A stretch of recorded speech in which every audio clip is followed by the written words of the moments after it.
After winning the NFC East in 2021, the Dallas Cowboys are again favorites to stand atop the division this coming season as well. The main reason for this has much to do with their talent as it does with those around them.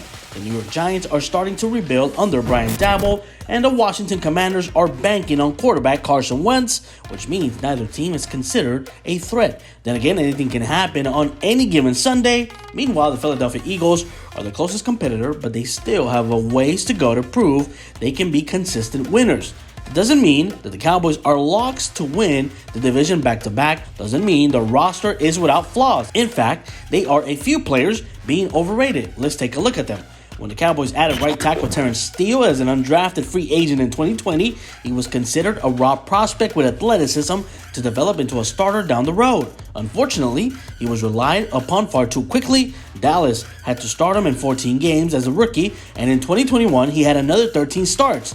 He was better than expected, but the coaching staff has suddenly decided that he's ready to take over as the right tackle. After La'el Collins was suspended for 5 games in 2021, head coach Mike McCarthy continued to play Steele and then rotated the two in and out of the lineup at times. Once the season was over, they released Collins, and now Steele is the de facto starter in place. Perhaps he rises to the occasion, but right now it looks as though this staff is overvaluing what they have in this young man.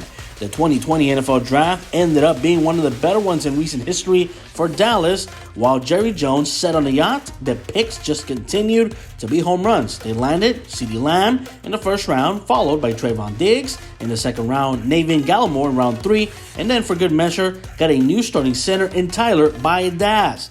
One of their 2 selections in the 4th, Nevin Gallimore, the Oklahoma product, has played 19 games with 13 starts in the past 2 seasons in the NFL.